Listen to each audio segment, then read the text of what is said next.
This time we will go to our timed item, which is presentation of the resolution for Black History Month. Paula, can you get that? But before we present the resolution, I'd just like to make some comments and share some information with you about the theme of the Black History Month. And Carla will have the video up in a minute here. While she's doing that, since 1976, the month of February has been the month we celebrate Black history. Each year a theme is chosen, and this year it is African Americans in times of war. Maybe we need to lower the lights a little, but it's pretty clear. We don't need much lower. Thank you. Thank you, Nancy. Throughout American history, African Americans have fought to defend this country. This year's theme is meant to recognize their courage, valor, and sacrifices and highlight their contributions. During the Civil War, approximately 186,000 African Americans served in the Union Army in the U.S. colored troops. The black soldiers served as volunteers in the cavalry, artillery, and infantry units, but the opportunity to serve as regulars in the Army was not afforded to them until the Civil War ended, until after the Civil War in 1866. So they started out as volunteers until they were allowed to become official. There were many unique issues faced by African Americans, and in spite of the many obstacles and outright discrimination, they rose to the occasion time after time to defend our country, and they also rose to notable positions in all branches of the military. They were true heroes and true Americans. There are far too many to list or even talk about, so I'd just like to highlight a few, some of which I'm sure you've heard of. Crispus Attucks, former slave. He was the first casualty of the American Revolutionary War. He was killed during the Boston Massacre, and his monument was unveiled in 1888 in the Boston Common.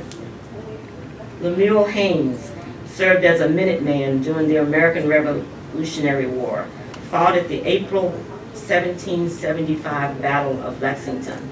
He was an indentured servant who enlisted in the war after earning his freedom. Major Martin Robinson Delaney, U.S. Army's first black four-star general. He was the first African-American field officer in the Army. He led the 52nd U.S. Colored Troops Regiment and became the first line officer in U.S. Army history. He was accepted at Harvard Medical School, but was kicked out after 3 weeks when white students petitioned for his removal. The first black Marines, unlike the Tuskegee Airmen and the Buffalo Soldiers, they received little recognition until 70 years later in 2012, when Congress voted to honor about 20,000 with the Congressional Gold Medal, the highest civilian honor. The Marine Corps was the last branch of the U.S. military to allow blacks to serve. First Lieutenant Vernon Baker, he earned a Purple Heart, a Bronze Star, and the Distinguished Service Cross. In 1996, he was awarded the Congressional Medal of Honor for his extraordinary heroism during World War II. The federal government acknowledged that racism was the reason he didn't receive the medal until 50 years later. Benjamin O. Davis Jr., a Tuskegee Airman, commanded the 99th Pursuit Squadron and the 332nd Fighter Group, both of which were part of the Tuskegee Airmen. He became the first black general of the U.S. Air Force. Some of you may have seen the film Red Tails, which captured the story of the Tuskegee Airmen and their struggles. General Daniel, also known as Chappie James Jr., another Tuskegee Airman. He was an American fighter pilot in the U.S. Air Force. He was the first African American to become full general and achieve 4 stars. Upon being promoted to general, he was named commander of the North American Air Defense Command, which made him responsible for all aspects of defense for the United States and Canada. and the famous Buffalo Soldiers. They were originally members of the 10th Cavalry Regiment of the United States Army, formed on September 21st, 1866 at Fort Leavenworth, Kansas. The troops were led by white officers. Many officers, including George Custer, refused to command the black regiments and accepted a lower rank rather than do so. The black regiments could only serve west of the Mississippi River because of the attitudes following the Civil War. General Roscoe Robinson Jr., first African-American four-star general in the U.S. Army. He was a West Point graduate, and his career spanned two wars. In 1993, West Point recognized him as a distinguished graduate. Unlike Custer, who graduated last in his class, I might add. Harriet Waddy, one of the two highest-ranking black officers in the Women's Army Corps in World War II, and was its wartime advisor on racial issues. The other high-ranking officer was Major Charity Adams. Many in the unit were used as uniformed domestic servants. They were assigned to clean the officers' clubs. Before entering the military, Harriet was an aide to Mary McLeod Bethune. Colonel Adele Hodges. In 2006, she became the first woman to command Camp Lejeune, North Carolina. She oversaw over 47,000 Marines and sailors. Later, she joined the Inspector General's office at the Marine Corps headquarters in Arlington, Virginia. Lillian Fishburne, first black female rear admiral appointed by Bill Clinton. The appointment made her the highest-ranking African-American woman in the U.S. Navy. Colonel Galon Bluford Jr., first African-American astronaut in history. He was one of 35 candidates selected from more than 10,000 applicants to attend the astronaut program. Prior to that, he was an Air Force pilot. He flew 144 combat missions, 65 of which were over North Vietnam. He has been inducted into the International Space Hall of Fame, and that was in 1997. And I'm sure all of you recognize this gentleman, General Colin Powell. He served 35 years in the U.S. Army. He rose to the rank of four-star general and became chairman of the Joint Chiefs of Staff. He was the National Security Advisor to President Ronald Reagan. He was appointed Secretary of State in 2001 in George Bush's administration, and he received 2 Presidential Medals of Freedom, the Defense Distinguished Service Medal, and they said with 3 oak leaf clusters. Those in the military will know more about what that means. But it must mean something really, really high. It means about it 3 times. Oh, then 3 times, okay. Thank you. And he also received the Purple Heart, and he has received decorations from other countries. So as you can see, there are some outstanding African Americans throughout the times, in times of war, and they have stood up and made us all proud. And speaking of that, there are many decorated African Americans right here on the peninsula. And I wish we could recognize them all, but that's just not possible. Just know we appreciate them and thank them for their tremendous courage and their sacrifices. When I asked for a recommendation from James Bogan, who was a drill sergeant first class, he quickly gave me the name of Leroy Davis. Leroy Davis lives in Marina. He's a sergeant first class. He's a 20-year veteran. He's the recipient of the Distinguished Service Cross, which is the second highest military award given to a member of the United States Army for extreme gallantry and risk of life in actual combat with an armed enemy force. He also received the Bronze Star, which is awarded to members of the U.S. Armed Forces for heroic achievement in a combat zone.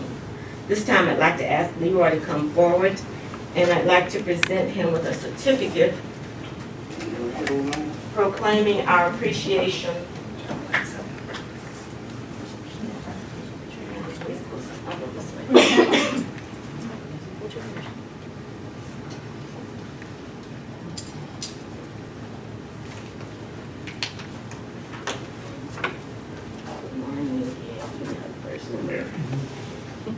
Okay. Thank you for coming this morning and thank you for all your service. I wanted to present you with this certificate just to say thank you and how much we appreciate it. And what more appropriate time than during Black History Month. And the theme is so appropriate this year. So it's a certificate of appreciation. We hereby express our sincere appreciation to Leroy Davis, 20-year veteran, Sergeant First Class E7. He received Distinguished Service Cross, Bronze Star, and many good conduct medals for his courage, valor, and sacrifice in defense of civil rights abroad and at home. Signed by Mary Claypool, President, Monterey County Board of Education. If I've got anything to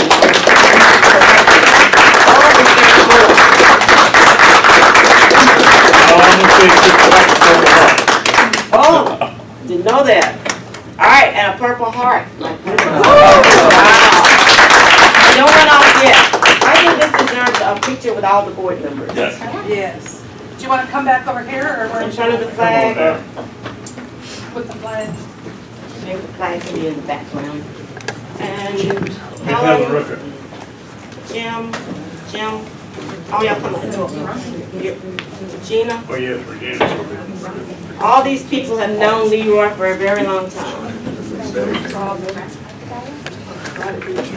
Oh, they stand in front of the guys. Yeah, why don't you stand in front of the guys? Can I join you here?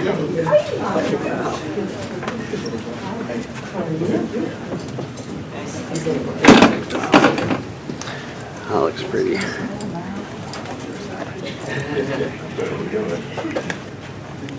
Are we tight enough, Carlos? Okay, let me keep moving. You want to hold it up? There we go. Okay, ready? 1, 1, 2, 3. Okay. Do you want to get one? Sure. All right, one more. Don't run off yet. Full. Right. Perfect, thank you. And we'll see that you get a copy of that picture. All right.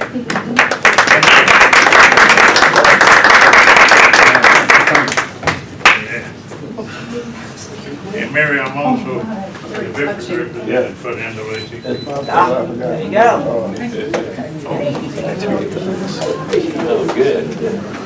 So many titles. Thank you, bro. They should have gave him a 2-page.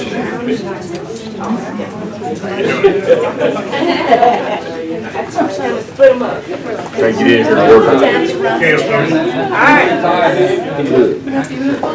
All right. Thank you for coming. Oh, yeah, my brother. And, My brother. and now,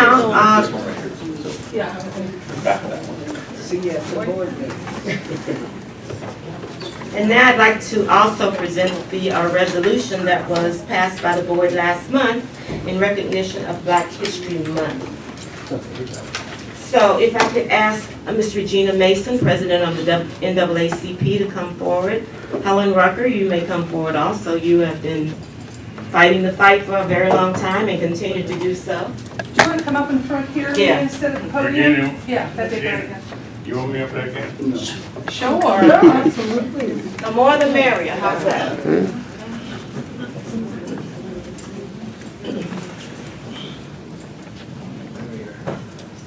Before I present it, I just wanted to read just a little bit of it. It's very similar to what I've just said. However, whereas a time for recognizing the role of African Americans in U.S. history, Black History Month, or some know it as National African American History Month, it evolved with the Civil Rights Movement and a growing awareness of Black identity to an annual celebration of achievements by Black Americans, but actually by all Americans. Whereas the origin of Black History Month began in 1915, half a century after the 13th Amendment abolished slavery in the United States, and grew out of Negro History Week, so it went from a week to a month. Whereas the 2018 theme, which I've just discussed with you, was is African Americans in times of war, and it was to honor black men and women who served and defended the American ideals of freedom and democracy. The more than 2.5 million registered for the draft and 1 million who served as draftees or volunteers in every branch of armed services. Whereas this year's theme prompts us to be mindful of unique issues faced by African Americans in times of war, including opportunities for both advancement and repression, struggles to integrate the military and the experiences during segregation and discrimination, and the veterans' experiences upon returning home. Whereas African American contributions to the war eventually laid groundwork for the civil rights protest of the 50s and 60s, and Black History Month is a time to acknowledge the courageous fight for the rights, liberties, and freedoms for all Americans, and to remain hopeful and confident about the path ahead. Whereas African Americans' endeavors to learn and thrive throughout history has made it unforgettable marks in our nation, with their contributions from all walks of life, artists, scientists, educators, business people, influential thinkers, members of the faith community, athletes, and political leaders. Whereas during Black History Month, the Monterey County Board of Education encourages educators, students, and families to learn about the heritage and achievements of African Americans through appropriate programs and activities. Now therefore be resolved that the Monterey County Board of Education does hereby adopt resolution number 17-18-32 to honor Black History Month and the tremendous contributions that they have made to our country and society. This time, I'd like to present this resolution to Sergeant First Class Davis, Regina Mason, President of NAACP, and Ms. Helen Rucker, community activist, and founder of Seaside Voter Center. Is that right? Voter registration. Voter registration. So at this time, and if either of the three of you would like to make a few comments, we'll take a picture first, Okay. and then let you make some comments. 1, 2, 3. Could you tilt the resolution down just a little? There we go. Gives me a reflection. 1, 2, 3. Okay.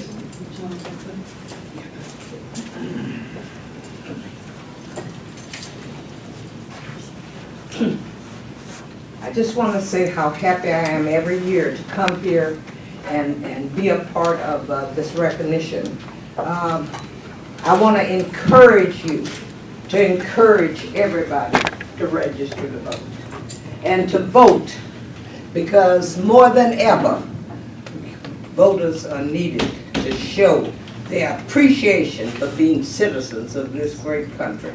I stand here to represent my husband, who devoted his life to the military, and in whose honor Seaside High's ROTC program still thrives.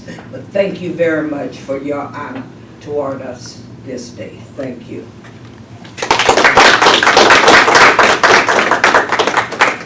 Good morning, Board, Chair, Claypool, and everyone on the dais. On behalf of our leadership through our national office and our state conference, I bring you greetings and appreciate you acknowledging the Monterey County branch NAACP of this February during Black History Month. The theme this month is really on time in that in 1948, Harry S. Truman signed Executive Order 9981, and it was the work of the NAACP that helped to advocate to get that executive order passed to desegregate the military. And so we really appreciate every year that you are acknowledging Black History Month.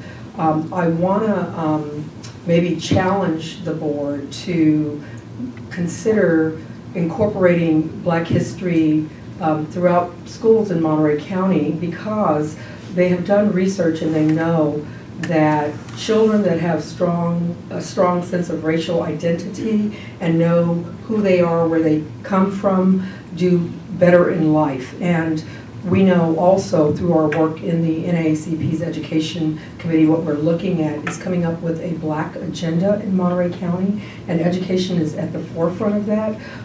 When our ancestors came to this country unwillingly, they were forbidden to learn how to read and write. And in fact, you could be killed if you were caught learning to read and write. And so the slaves went out into the forest and dug pits into the deep belly of the ground to take kerosene out there, and they learned how to read and they learned how to write. And so education is one way out of poverty, but when you look at the disparities, not just in Monterey County, but across this great country, in terms of how poorly people of African ancestry are doing, then something more has got to be done. And we do believe that there could be definitely a direct correlation between children not understanding who they come from, that they're descendants not only of slaves, but they're descendants of kings and queens in Africa. They don't get taught those things. And so what we're wanting to do is, throughout Monterey County, is look at the educational system. And I also would like to take this opportunity to let you know that we are in the process of holding our Freedom Fund Life Membership Banquet. We don't yet have a date, but we also like to invite you. We'd like for you to purchase a table and also to show your commitment to diversity by taking out an ad in our souvenir booklet, because it is very important that people recognize that in Monterey County, the NAACP has been here for 85 years, and we're standing on the shoulders of the great work of people like Helen Rucker and all those people that came before us to continue our branch and the work that we do in this county. So thank you very much.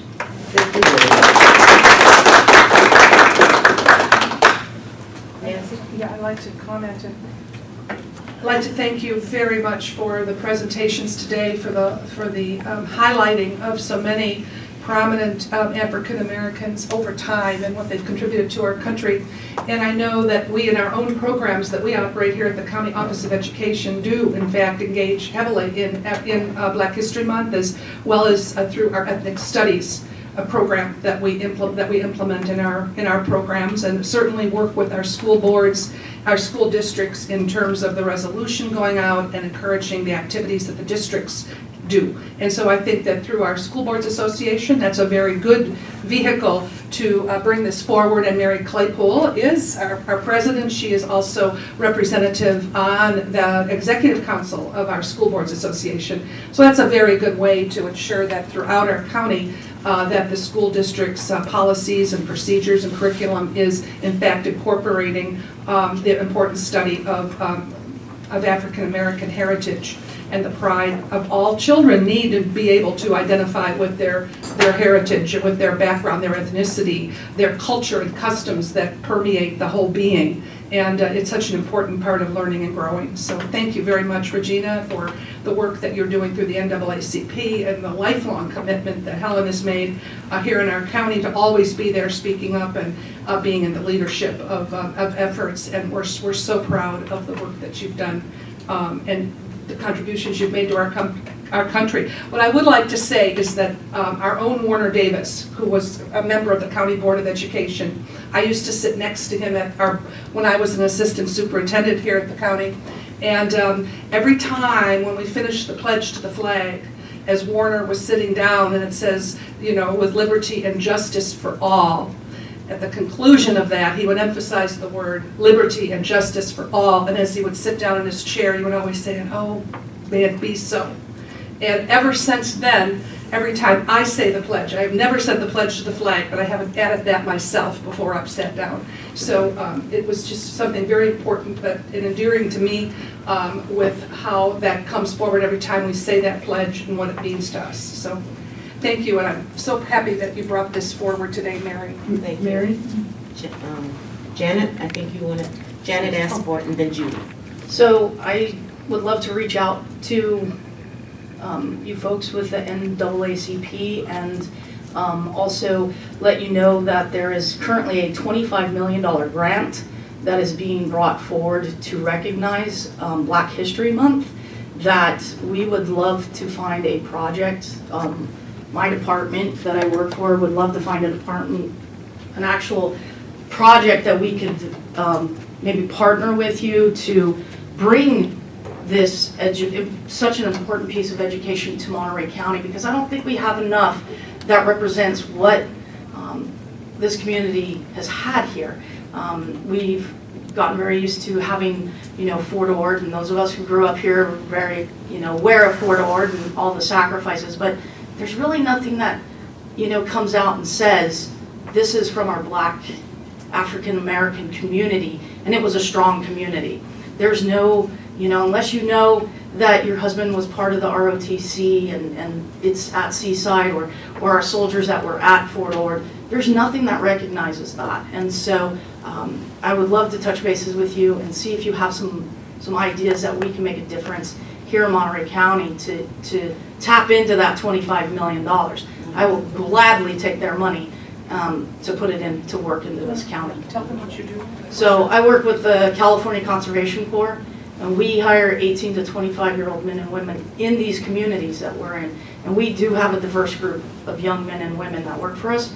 Part of this grant is also to serve our underserved communities, which, as we know, happens to be our African American community, our Hispanic communities, and across the board, poverty does not look at color, right? It doesn't discriminate. So we want to reach out to potentially some of our students in our county to maybe put them to work on these projects as well. So it's a service learning, but also a learning aspect of what this grant really is for. So I'm excited to see that grant. Judy? Yes, I just would like to thank everybody for being here as well. But I'd also like to give a special thanks to our president for putting this presentation together and for contacting everyone, getting everyone here. I think Mary's doing an exceptional job as our chair. And I was hoping that if you could put the PowerPoint or give it to staff and we could get that distributed through the Superintendent's Council, we could make sure that it goes to all the different districts, the 24 districts, the community college districts, and Yes, we'll do that. all of the different superintendents, principals, such that everyone gets to hear what we heard today. Because I don't think it's enough to hear it in these chambers. We have to get the word out throughout, because I think that will truly have a positive impact. And if you couple that with what Janet's suggesting, I think we can really make a difference here. And thank you for everyone for all your ongoing efforts to do so. That's a great idea, Judy. What I'll do is I'll work with staff to enhance this and put a little blurb under each picture, because they weren't here to hear anything about the people, and then we can distribute it. So that's a great idea. Thank you. Yes, we'll do that. We'll get that out. Let me see if there are any more board members, and then any more board members, and then I'll get right to you. Just piggybacking on that, if we could enhance that with some of the stories which are deep and honorable from our own community members, I think that would be super. Okay. Yeah, but we we have the local legends program too through our television station. I believe one was recently done with you, Helen? Yes. So on our local legends. Well, I would argue there's another one in the room, so that would be great. And another, I'm saying, we've got that underway. We got a So few. we can get that going. Yeah. Anyone else? The middle. Thank you. I would just like to echo everybody's thank you for everybody's here today. We appreciate your service. I was in the military, and in my division there were 2 black men in my division, and one of them took me for almost every paycheck I had playing tonk. That son of a gun, anyway. But I went back every time. They were great men to work with. I worked with one all the whole time we were overseas. Worked with him the whole time. He was a great man. So, and I appreciate the service. Thank you. Appreciate it. Pardon? Yeah, thank you, Mary. Those of us who have been in the military understand the sacrifice those gentlemen and women who have served many years in the military, especially during periods of conflict. So it's a little difficult to understand the trauma that you go through if you haven't had some personal experience in it, and I certainly appreciate the work that you've done. Thank you for serving our country.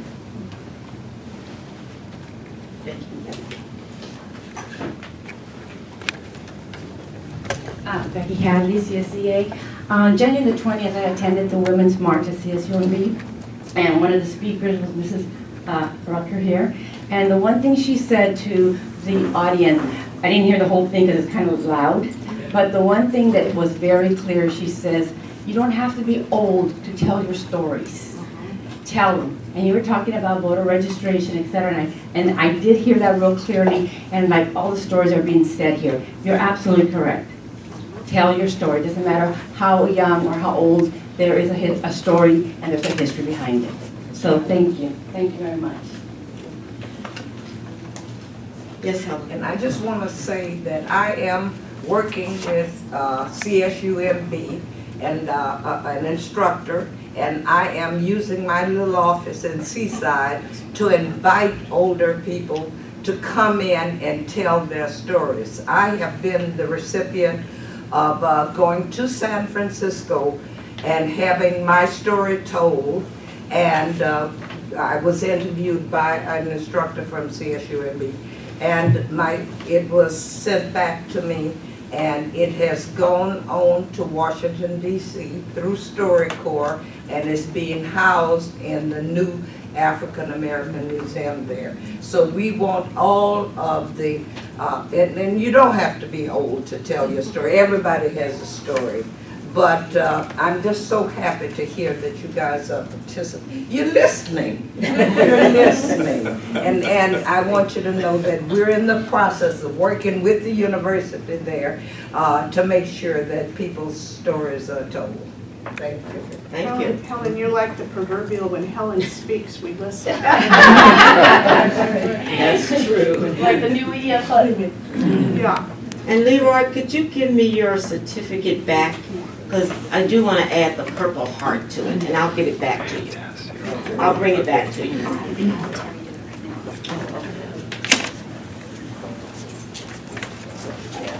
Yeah, Purple Heart, that's quite, yeah, we don't want to leave that off. Because he was wounded a number of times.